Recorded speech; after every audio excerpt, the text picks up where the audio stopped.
नमस्कार दोस्तों, share view channel पर एक बार फिर आपका स्वागत है। दोस्तों, मेरे व्यूअर ने जानकारी मांगी है आंध्रा सीमेंट पर। तो पूरी जानकारी आपको इसी वीडियो में मिलेगी कि इसमें अब क्या होने जा रहा है। तो वर्तमान में अभी ये कंपनी के जो मालिक है केवी विष्णुराजू और एस आनंद रेड्डी, ये सागर सीमेंट के मालिक है और ये जो आंध्रा सीमेंट को भी इन्होंने ही खरीदा हुआ है।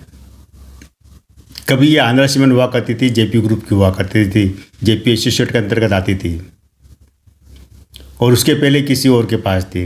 कंपनी बहुत पुरानी है, लेकिन काफ़ी इसके साथ विवाद भी रहे और काफ़ी समय तक ये कंपनी बंद भी रही। हुआ क्या था कि इसके अंदर मतलब ये सारी कहानी मैं आपको बताने से पहले आपको थोड़ा इसका डेटा बता देता हूँ। डेटा कोई खास नहीं है, उसके बाद हम इसकी कहानी जानेंगे कि इसमें अब क्या होने जा रहा है और क्या क्या हो चुका है। तो अभी जो इसकी करंट प्राइस है करीब 98 से लेकर 100 रुपीज़ के आसपास इसकी प्राइस है, शेयर की प्राइस।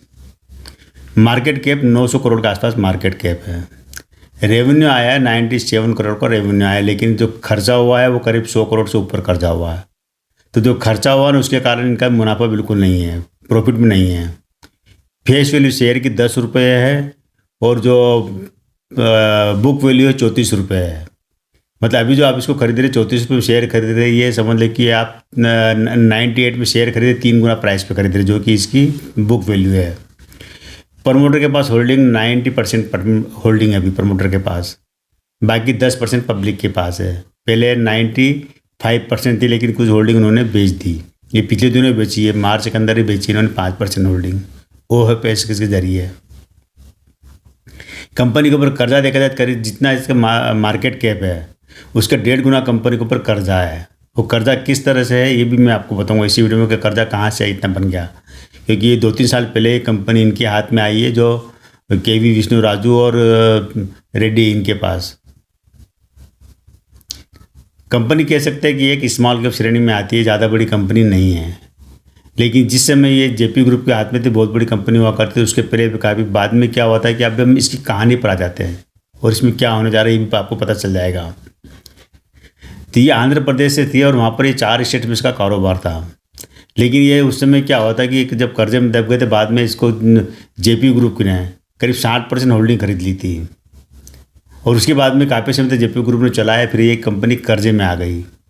कर्जे में आने के बाद में क्या हुआ था कि जब ये लोन नहीं भर सके जेपी ग्रुप को, जब दिवाली आउट हो गया उनका कार्य मतलब जितने भी जो कारोबार थे सीमेंट वगैरह के, पावर वगैरह, जितने भी जो रियल एस्टेट वगैरह कंस्ट्रक्शन का काम काफ़ी विवादों में आ गया था। पूरा जेपी समूह है और संकट में आ गए थे, मतलब इनके पास पैसा देने के था ही नहीं। तो बैंक वालों ने क्या करा था, इसको दिवालिया कोर्ट में ले गए थे, किसको, आंध्रा सीमेंट को।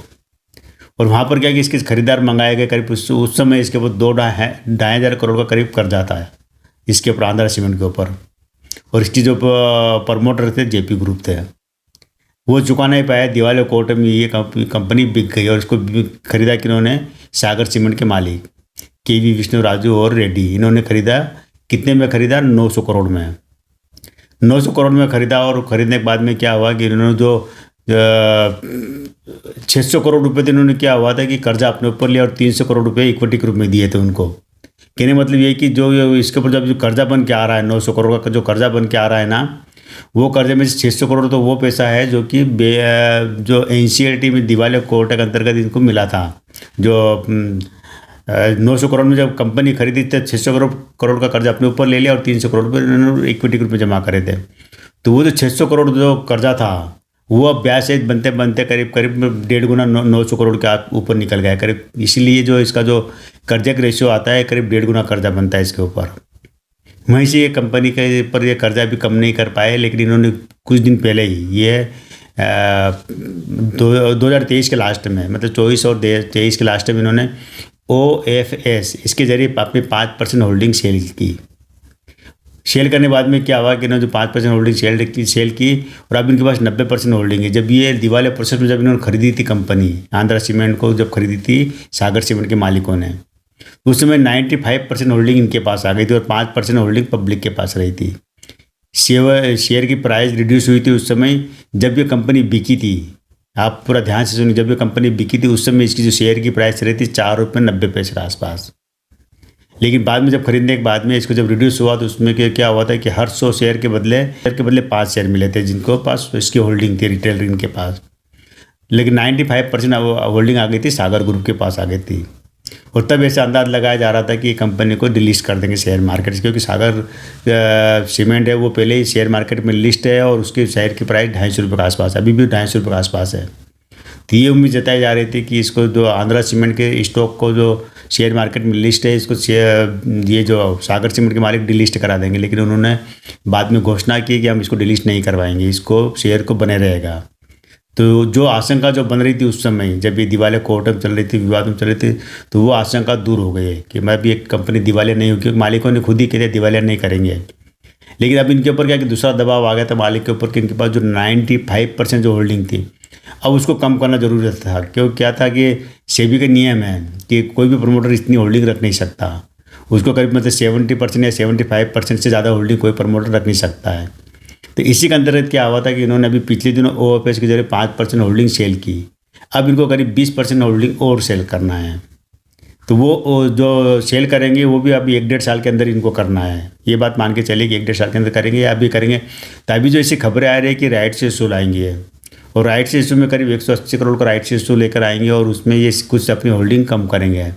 राइट्स इशू में यही होता है कि मालिक अपनी होल्डिंग बेचता है। किनको बेचता है? जो एग्जिस्टिंग शेयर होल्डर होता है उनको बेचता है।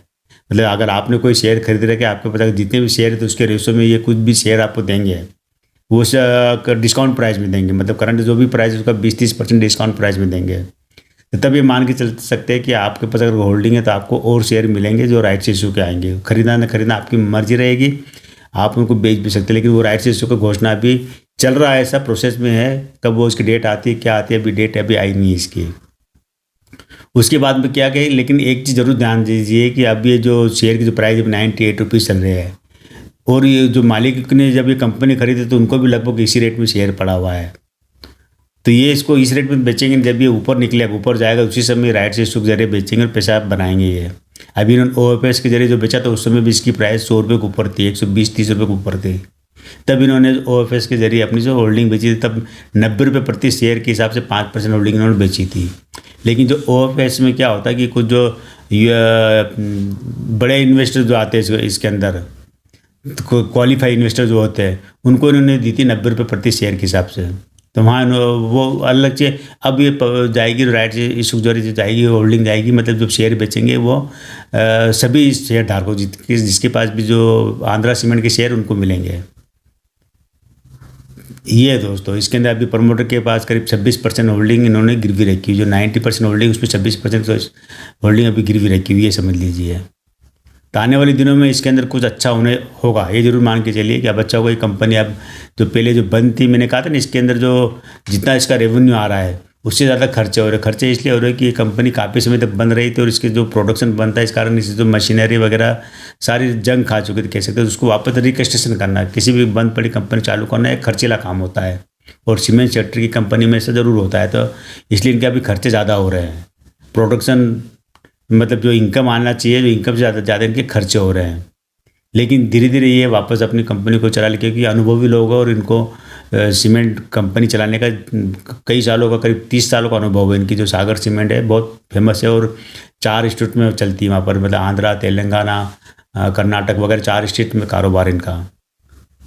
तो ये दोस्तों शेयर अभी सही प्राइस पे मिल रहा है, आपको ख़रीदना नहीं है। अभी आप राइट्स इशू आने के बाद देखिएगा कि आपको किस प्राइस में मिलता है, तब आप खरीदेगा, क्योंकि राइट्स इशू के बाद में शेयर की प्राइस थोड़ी डाउन होती है, तो उसके बाद आप खरीदेगा। लेकिन एक जरूर ध्यान रखना है कि आप जो होल्डिंग बना के रखे, आपको हो सकता है डिस्काउंट रेट पे शेयर मिलेंगे राइट्स इशू का। अगर आपके पास होल्डिंग नहीं होगी तो आपको नहीं मिलेंगे फिर शेयर वो। तो आज केवल दोस्तों इतना ही। आंध्रा सीमेंट की जानकारी मांगी थी मेरे दोस्तों ने कि हालांकि मैं पहले वीडियो बना चुका है इसके ऊपर, बहुत पहले वीडियो बनाया था, तब ये प्रोसेस में थी जो दिवालिया प्रोसेस में, तब मैंने बनाया था। आज फिर अब ये नई जो कुछ खबरें आई तो मैंने क्या फिर भी एक वीडियो और बना देता हूँ इसके बाद, इसलिए मैंने बनाया है। और ये अच्छी बात है कि आप जानकारी मांगते हैं, मुझे भी जानकारी देने में खुशी होती है और ये भी अच्छा लगता है कि आप मेरे वीडियो को पसंद कर रहे हैं। तो आज के दोस्तों इतना ही, कल फिर मिलते हैं हम एक नए वीडियो के साथ, नई जानकारी के साथ। तब तक मेरे इस चैनल बने रहिए, शेयर कीजिए, सब्सक्राइब कीजिए। आज केवल इतना ही दोस्तों।